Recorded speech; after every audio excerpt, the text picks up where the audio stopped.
I used to avoid mirrors and bright light because of what my hair was doing to my face. Nobody warned me that the exact style I'd worn for 20 years was the thing making me look tired, older, and washed out every single time I walked into a room. Today I'm showing you the hairstyles that are quietly aging women well past what their skin and bone structure actually show, and exactly what to ask for instead so your stylist gets it right on the first try. I researched the worst style and beauty mistakes and the best fixes for women over 50, so you get real results fast. If you haven't already, hit subscribe. I cover this every week. Part 1. The blunt bob that's boxing in your face. Here's something most stylists won't say out loud in the chair. A blunt, one-length bob cut straight across doesn't frame a mature face, it cages it. That hard line at the jaw draws a straight edge right where your face has softened, and it sits there like a frame around exactly the area you'd rather soften, not sharpen. I felt this one personally the first time I saw a photo of myself from the side. The bob I'd trusted for over a decade wasn't making me look crisp and polished the way it had at 40. It was making my jawline look heavier and my whole face look boxed in, like the haircut and my face were working against each other instead of together. Here's the recognition moment. If you find yourself angling your chin down in every photo, or you've started avoiding side profiles altogether, that's not vanity. That's your eye catching what a blunt line is doing before your brain can name it. The fix is a soft, long layered bob with what stylists call internal layering, cut so the ends move rather than sit in one hard plane. Ask specifically for face framing layers starting at the cheekbone, and point cutting on the ends instead of a blunt scissor line straight across. Point cutting removes weight in a soft, feathered way rather than a clean chop, so the hair breaks up that hard horizontal edge naturally. Here's why this actually works on a mature face specifically. As we age, the face naturally softens along the jaw and cheek. A hard-edged haircut fights that softness and makes the change more obvious, not less. Layers that start higher up, around the cheekbone, redirect the eye upward toward your eyes and cheekbones, the parts of your face that haven't changed nearly as much. It's a completely different visual story told with the exact same amount of hair. The result the moment you leave the chair is immediate. Your jawline stops looking like it's being underlined. The hair moves when you turn your head instead of swinging as one solid block. People don't consciously register, "She got layers." They just register that you look lighter, more approachable, less severe. That's the snapback moment stylists see happen in the mirror, right when the last layer gets cut, and the client's whole posture changes because she finally recognizes her own face again. Now let's talk about length, because that matters just as much as the layering. Most women holding onto a chin-length blunt bob think shorter automatically means younger and lower maintenance. It's actually the opposite past a certain point. A length that stops exactly at the widest part of the jaw does the least flattering thing possible. It draws a horizontal line at your widest point and stops there, like an arrow pointing at it. Moving that length just an inch or two longer, to skim past the jaw and land near the collarbone, changes everything about how the eye travels down your face. This is the part nobody tells you in the chair, unless you ask directly. Say this exact phrase to your stylist. "I want the length to clear my jawline, not stop at it." That single sentence prevents almost every version of this mistake, because it gives your stylist a precise physical landmark instead of a vague request like, "something fresh," or "a change." Let's put the two versions side by side, because seeing them together is what makes this click. Before, a blunt, chin-length bob with a hard horizontal line right at the jaw, sitting flat with no movement.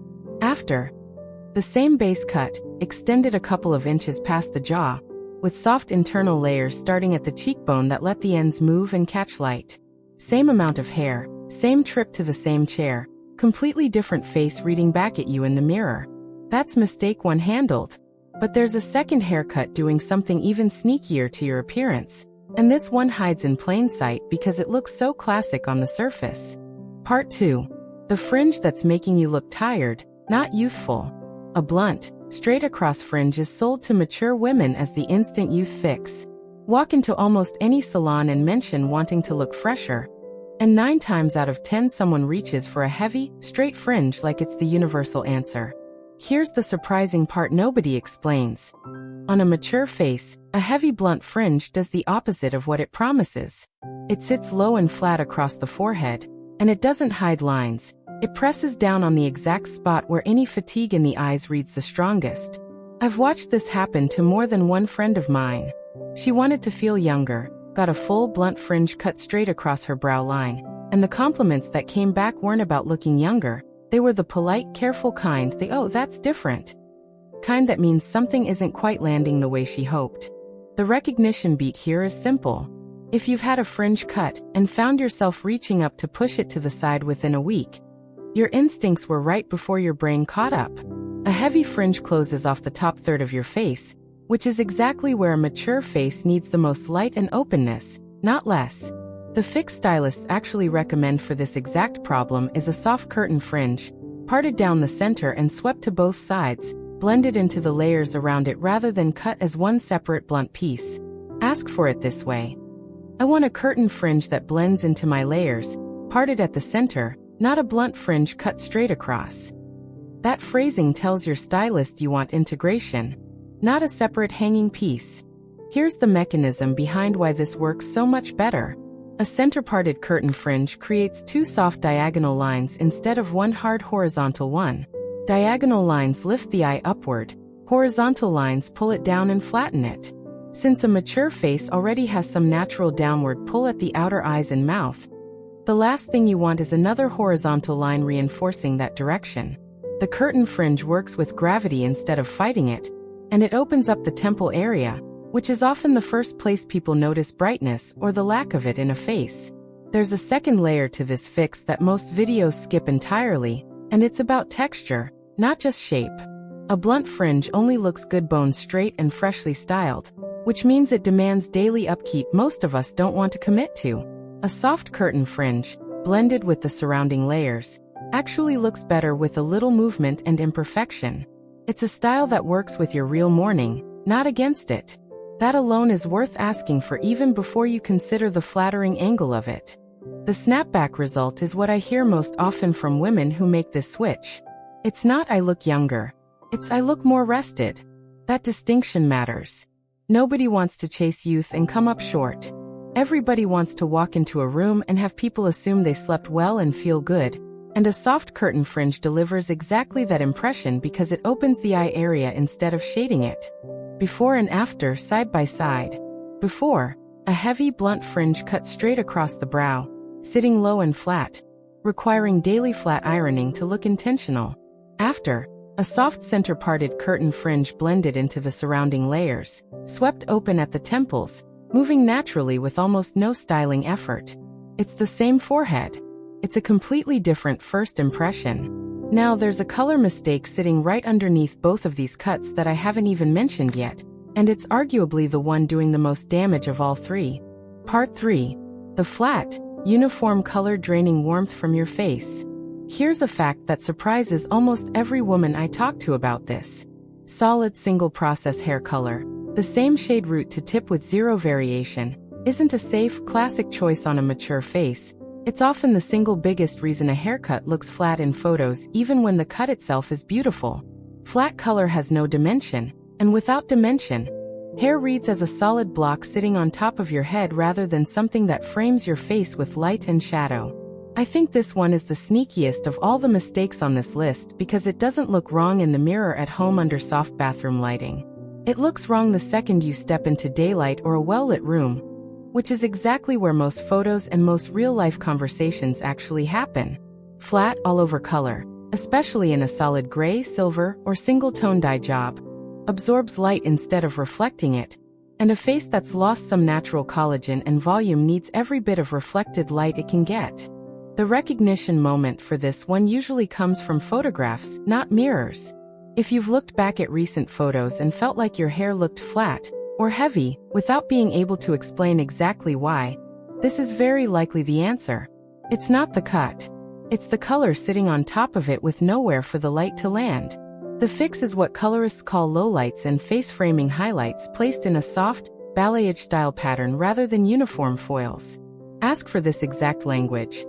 I want soft hand-painted highlights concentrated around my face, not uniform foils through the whole head. This tells your colorist you want dimension focus where it matters most, your face framing pieces, rather than an expensive, time-consuming full head of foils that often ends up looking just as flat once it grows out evenly. Here's the mechanism in plain terms.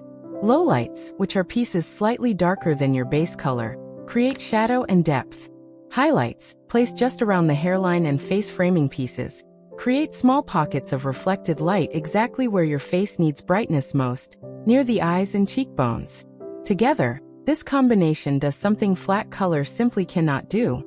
It makes hair look like it has movement and shape even before you touch a single strand with a brush. Dimension does the work that used to require heavier styling. This also solves a second, quieter problem.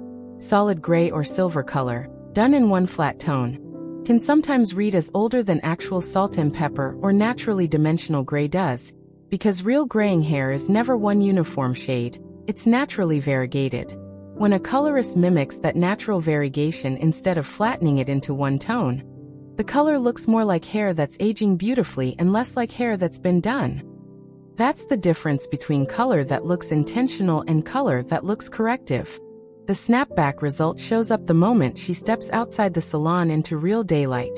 Flat color that looked fine under salon lighting suddenly looks noticeably better with even a small amount of dimension added, because now the hair is doing something in the light instead of just sitting there absorbing it.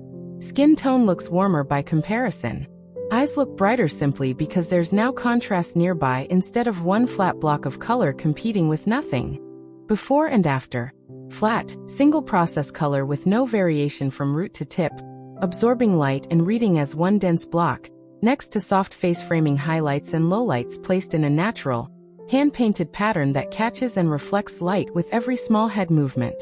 Same starting color family, completely different result the moment she steps into real light. There's one more mistake left, and it's the one almost nobody thinks to blame, because it isn't about the cut or the color at all, it's about volume, or the lack of it, right at the root. Part 4. The flat roots making your whole style look deflated. This last one surprised me the most when I first learned about it, because it has nothing to do with what your stylist cuts or colors, and everything to do with what happens in the 2 inches closest to your scalp. Flat, pressed down roots, especially at the crown, are one of the biggest silent agers in hairstyling, because volume at the root is one of the clearest visual signals of vitality, and its absence reads as tired even on a perfectly cut, perfectly colored head of hair. Here's why this happens so often as we age. Hair naturally becomes finer in texture, and the individual strands carry less body than they used to. So hair that used to hold lift at the root on its own now falls flat there by early afternoon.